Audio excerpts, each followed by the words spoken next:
Hello and welcome to Chamber Chat. I'm your host, Vikkye Fetters-Delfino. My guest this morning is Dan Cruz with Washington Federal. Good morning, Dan. Good morning, Vicky. Thanks for having me. You're very welcome. So I know you're relatively new to the area. Whenabouts?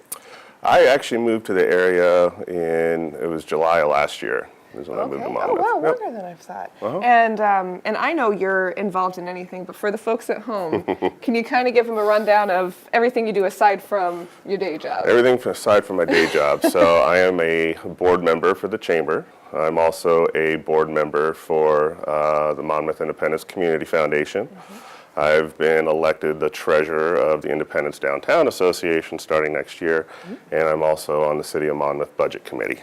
And I know that anyone who just heard that laundry list of community involvement is wondering, how do you find the time, or how do you make it work? Well, I think it's nice. I'm a single dad, mm-hmm. and my daughter's with her mom for most of the time during the week, mm-hmm. so that kind of gives me a lot of time to be able to do this stuff. Now, if there's something going on the weekend, then my daughter mm-hmm. helps me. She was at a ribbon cutting with me. She sure was. She was a great guest to have. Oh yeah, lightened the whole mood. It was fantastic. So, it's just it's just giving back to the community is pretty important to me. So I try to get involved any way I can. Mm-hmm. And can you define your actual title at Washington Federal? I am the branch manager. Okay, and so can you kind of explain? Is that different from managing like a retail store? How is that different? Or is it pretty much the same stuff in a different jacket? It's a little bit different. I used to manage, I was a sales manager at Best Buy for 6 years, so I've been in the retail realm. And it's a little bit different beast when it comes to banking. It's a lot more relationship based, where retail it's a lot more, stack it high and let it fly, as we used to say. So it's really about building relationships with clients, understanding clients' needs, training and motivating a staff to really do it. So I've been in management for probably about a dozen years now. Mm-hmm. So, Are there any, you think, like misconceptions about like the financial industry or banking from folks who aren't in it that you might want to set a place? I know sometimes, especially when it's not something that you can meet the owners of, mm-hmm. People sometimes feel like it's an outsider thing, or people aren't, that company isn't as focused as being as involved in the community. But I've noticed, like specifically, our banks in the area, Washington Federal, Umpqua, and Independence, are always trying to find ways to like reach out and be involved in the community. And that's not just for show, right? That's kind of at the core of... Well, especially with Washington Federal, our tagline is invested here. And, we are really, truly about being invested in our communities. I think, Washington Federal as a whole put in close to 16,000 volunteer hours last year. Wow. And so, we also have our Washington Federal Foundation, which provides grants that, have to, mm-hmm. for businesses or nonprofits that deal with maybe low cost, housing, families in need and stuff like that. So it's really, that's a big focus of Washington Federal. Mm-hmm. I think a lot of your regional banks really want to be, involved in the community. Mm-hmm. I don't know. When I worked for a larger bank when I was in Eugene, mm-hmm. and I won't say which bank that was, but really the community involvement was pretty much not there. Mm-hmm. Gotcha. So, yeah. And then you don't really get that straight across. People don't believe you as much when you're telling them about something if they haven't seen you. You know what I mean? Until you need something from them. You're just another bank. Exactly. You're another bank that charges fees and, Right. So, yeah. Right.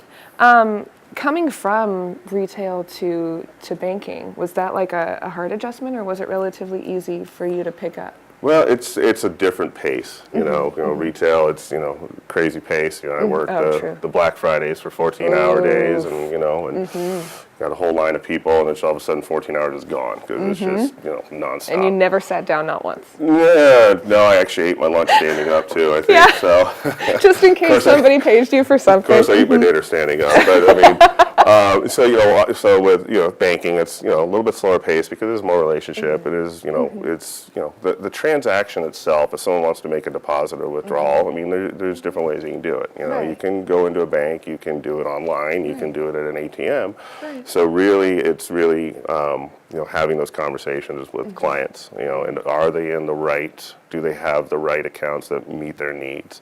And that's our job as bankers to make sure that we provide those options and allow the client to make that decision.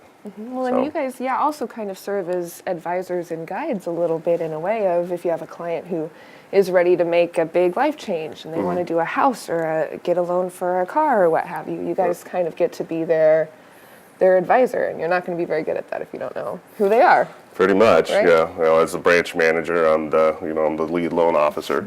So I have my hands in that, and when it comes to residential lending, construction loans, I handle a lot of that.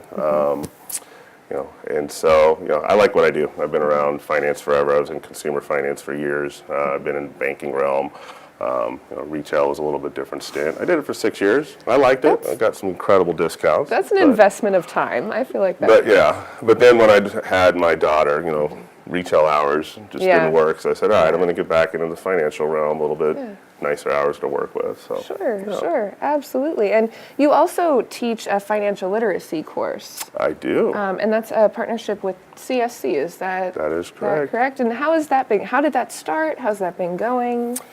Well, it kind of started that I was at one of our chamber, I think it was a greeters, and I met someone and he gave me the name of Mona, and I happened to walk in and talk to Mona, and here's what we offer for financial education, and I think it was pretty good timing because they were looking for kind of a change there, and so we've been doing the financial education for a few months. We do two-hour courses each month. The courses cover everything like credit. There's a lot of misconceptions about what really credit is and how to affect your credit score. So we're helping with that, and we talk about like budgeting and financial planning and and banking. So very interactive classes, and I enjoy doing it. So. Have you been surprised by any students in any of those classes? Having questions you've never fielded before, or a misconception from them that you were not expecting? Well, I think one of the misconceptions is, I don't want to have my credit pulled because inquiries are, it's like the end-all, be-all of your credit, and it's like, well, that's a piece, but really, if you don't open up a bunch of accounts. You keep your credit limits under control. You're not spending up to the credit limit, and you're making your payments on time. That's going to affect your credit more so than a credit inquiry. Now, I've seen credit reports that had 100 inquiries in 24 months. That will affect you. But the nation is going to top as far as consumer non-mortgage debt this year. They're estimating that it's going to top $4 trillion, and we're not putting mortgages in there. Part of that's student loans, about $1.5 trillion, which is a lot. But the other $2.5 trillion are personal loans, car loans, credit cards, Best Buy credit cards, Sears credit cards, right? And so, I take financial literacy, near and dear to the heart because I think it's something that needs to be taught. They don't teach it in schools. They don't teach budgeting and stuff like that, and they just don't have the time. Right. So that's kind of where I step in to try to help with that. So. Yeah, that's awesome. Since you've kind of been, Eugene, Albany, Monmouth, what would you say sets Monmouth apart from the other cities that you've lived and worked and spent your time in? Well, I love the small town atmosphere. Me too. And, I came from Southern California. One of my biggest achievements was the fact that I could drive the Hollywood freeway during rush hour. and it was a rat race, and I never thought that I would ever get into that whole small town atmosphere. I did move from California, and I moved to Coeur d'Alene, Idaho for a bit, and I lived in Redmond for a bit too. But I like the small town. It's nice. I like being able to stand out on my balcony and see farmland for as far as I can see, versus cement and pavement and smog. True. And that's important for my 5-year-old too. She started kindergarten this year, and this is a place where I'd be much happier raising her here than say downtown LA. Oh, absolutely, sure. Yeah, it's got that cute charm. you can walk around and not worry. Everything is relatively safe and happy and fine. I'm into that. And then I guess my final question for you is, do you have anything coming up on the horizon you want to share with folks at home, whether that's community-based in any of the 16,000 things that you're in, or if it's something happening on the Washington federal side that you want to let folks know about?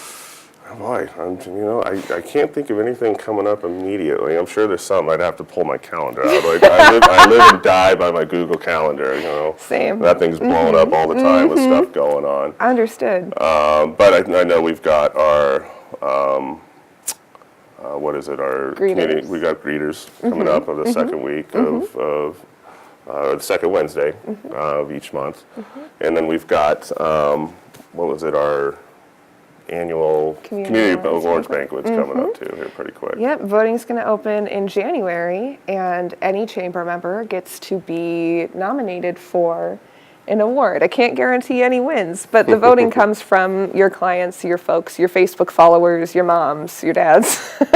And so you guys will see a lot of information from us about that here shortly. But I just wanted to say thank you, Dan, for giving me time this morning to come and chat with me. And to all of you folks at home, we'll be right back with Chamber Chat. Thanks for watching.